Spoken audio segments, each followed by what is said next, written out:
The Empty Child is the ninth episode of the first series of the British science fiction television programme Doctor Who, which was first broadcast on May 21, 2005. It was the first episode written by Steven Moffat, who later became the showrunner and main writer of the series in 2010 following Russell T Davies' departure, and was directed by James Hawes. The Empty Child is the first of a two-part story, which concluded with the Doctor dances, on May 28. In the episode, alien time traveler the Doctor and his companion Rose Tyler arrive in 1941 during the London Blitz, where they find that the city has been terrorized by a strange child in a gas mask repeatedly asking for his mother. The episode marks the first appearance of John Barrowman as Captain Jack Harkness, who would become a recurring character and star in the Doctor Who spin-off series Torchwood. The Empty Child was watched by 7.11 million viewers in the UK. The two-part story has been cited by critics amongst the best of the show, and it won the 2006 Hugo Award for Best Dramatic Presentation, Short Form. Plot: the episode opens with the Doctor and Rose in the TARDIS chasing a mysterious metal cylinder through time and space. The cylinder, marked as dangerous, skips in and out of the time vortex before landing somewhere on Earth. The Doctor lands the TARDIS in London, and he and Rose walk over to a nearby restaurant to ask about the cylinder. The Doctor uses a microphone to ask if anything has fallen from the sky recently, only to hear an air raid siren and realize that they are in London during the Blitz of World War II. Meanwhile, Rose spots a young boy asking for his mummy and follows him to a rooftop, where she becomes entangled in the ropes of a barrage balloon and carried away. The Doctor heads back to the TARDIS looking for Rose but instead is shocked to hear the TARDIS phone on the outside of the box is ringing. As he is about to answer, a young woman named Nancy appears and warns him not to. Answering the phone anyway, the Doctor hears a young boy on the line, asking, "Are you my mummy?" before the call ends. Confused, the Doctor follows Nancy down the street. Meanwhile, Rose is trapped on the balloon as the air raid happens and is spotted by Captain Jack Harkness, who is posing as an RAF officer. Harkness slips out and rescues Rose using the tractor beam from a Chula warship that he is piloting. At the same time, the Doctor catches up to Nancy and a group of children who have broken into a house to eat a dinner that's been left out by the owners who are hiding from the air raid. The Doctor sits down to eat with them and asks if they've seen Rose before asking Nancy about the phone. Nancy asks the Doctor to leave, but before he can, the child in the gas mask knocks at the door asking for his mummy. Nancy panics and orders everyone to leave out a separate entrance. She bolts the front door and refuses to let the child in. When the Doctor asks why, she tells him that it's not a real boy, and if he touches it, he will become empty like it is. The phone rings in the hall and the boy continues knocking, but disappears as the Doctor opens the door. On the Chula ship, Captain Jack introduces himself to Rose and flirts openly with her before parking the ship in front of Big Ben and camouflaging it. They stand on top of the ship and open a bottle of champagne. On the streets, the Doctor catches up to Nancy and questions her again about the boy. She tells him that the item that fell from the sky is related to the boy, and that it's under heavy guard nearby. She also admits that she is caring for the other children because she lost her brother to a recent air raid. The Doctor gives her some encouraging words about the future and they set off together for a nearby hospital. Back at Big Ben, Captain Jack plays music and dances with Rose before admitting that he's a former time agent and that he has an item for sale. Rose bluffs him, telling him that he needs to take her to her partner before she can buy it. At the hospital near where the cylinder crashed, the Doctor encounters Dr. Constantine caring for a room full of patients that all have the same symptoms. They are all seemingly comatose, with the same scar on their hands and with gas masks fused to their face.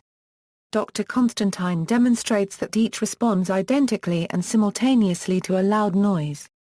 He starts to explain that the first patient with these symptoms was Nancy's brother Jamie, but before he can finish he transforms into another gas mask-clad victim.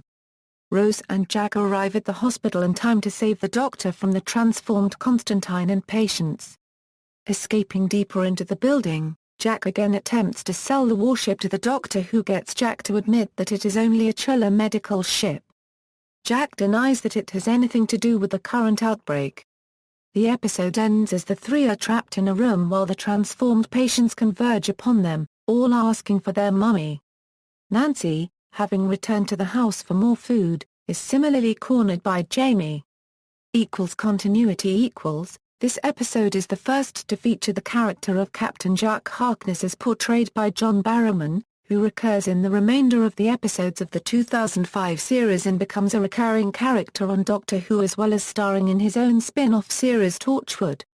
According to a police officer in the Torchwood episode Everything Changes, Captain Jack Harkness failed to report for duty and disappeared on January 21, 1941.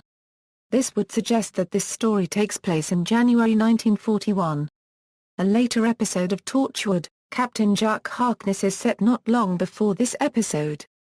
The Doctor Who Confidential for this episode describes Jack as a former time agent from the 51st century. In the Talons of Weng Chiang, the villainous Magnus Greel is a time traveler from the 51st century who fears pursuit from time agents.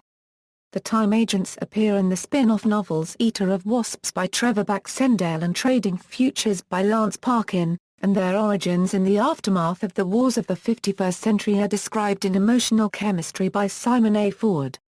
As the Chula ship jumps the time track, on the console screen it is shown to be in the time vortex as seen in the credits. The TARDIS jumped a time track in the first Doctor serial The Space Museum, giving the Doctor and his then-companions a glimpse into their apparent future. Albion Hospital, in reality the Cardiff Royal Infirmary, also appears in the episode Aliens of London. Dr. Constantine remarks that before the war, he was a father and a grandfather, and now he is neither a Euro, but is still a doctor. The Doctor says I know the feeling, a reference to his granddaughter Susan Foreman, who is implied to have died in the Time War along with the rest of the Doctor's family. Production. This episode had the working title World War II. Early versions of this script quoted this episode's title as being An Empty Child. This is a reference to An Unearthly Child, the very first episode of Doctor Who. The episode's television listings information and the DVD cover also mentioned that London is being terrorised by an unearthly child. Location filming took place at the Barry Tourist Railway. Barry Island and its now demolished Butlins holiday camp had previously been the filming location of the Seventh Doctor serial, Delta and the Bannerman. The sound of Dr. Constantine's skull cracking as his face changes into a gas mask was considered too horrific in its full form by the production team and was cut before broadcast. However, writer Steven Moffat claims on the DVD commentary to this episode that the sound was discussed but never put on. According to the Doctor Who Confidential episode Fear Factor, the effect was added in the version of the episode presented on the complete first series box set. Unlike previous episodes, the next episode trailers were shown after the end credits instead of immediately preceding them, possibly in reaction to comments after Aliens of London about having the cliffhanger for that episode spoiled. This trend has continued for most two-part stories in the new series. Captain Jack's line explaining the Nanjings was not audible in either the original or repeat broadcasts on CBC television in Canada. It was also removed from the UK TV Gold and US Sci-Fi Channel broadcasts, although the lines were still present in the subtitles. This adds some confusion to Rose's next line, "Well, tell them thanks." The cause for this change is unknown. Outside references. Frequently in this episode, Rose makes references to the Star Trek character Mr. Spock. This is the first televised Doctor Who story to make a direct reference to Star Trek, although there had been previous references in the Doctor Who magazine comic strip and original novels. Writer Steven Moffat says in the DVD commentary for this episode that the Doctor's reply to Rose asking him what she should call him was originally going to be, "I'd rather have Doctor Who than Star Trek," a metafictional dig at the latter program.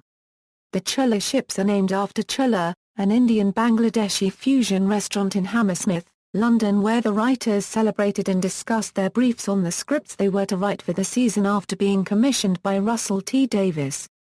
This meeting was videotaped, and is available on the DVD release of Doctor Who The Complete First Series. When the Doctor explains the way Nancy operates to feed the children of London, he says, "I don't know if it's Marxism in action or a West End musical."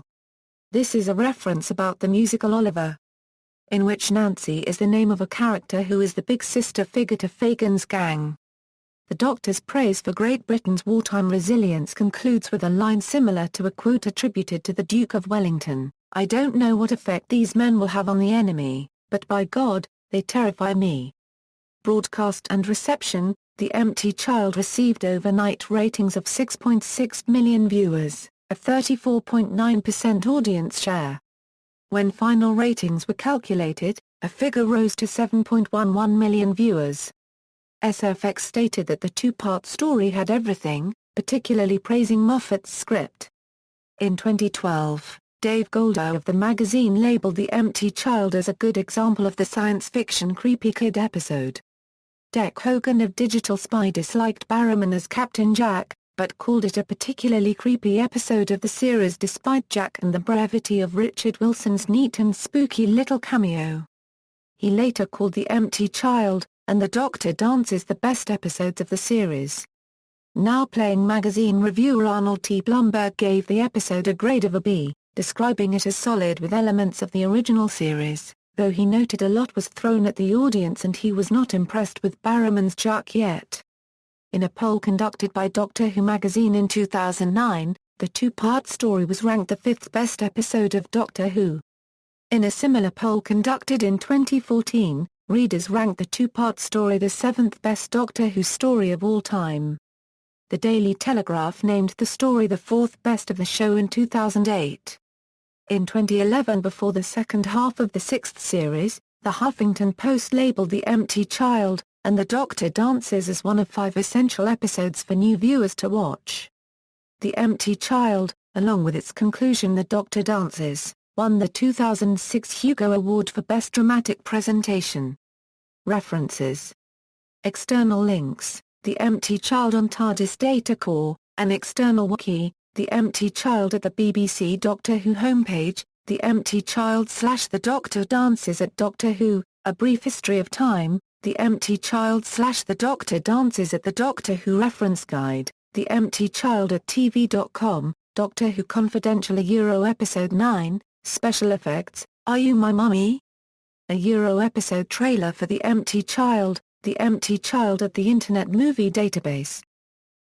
Reviews The Empty Child reviews at the Doctor Who Ratings Guide, The Empty Child / The Doctor Dances reviews at the Doctor Who Ratings Guide.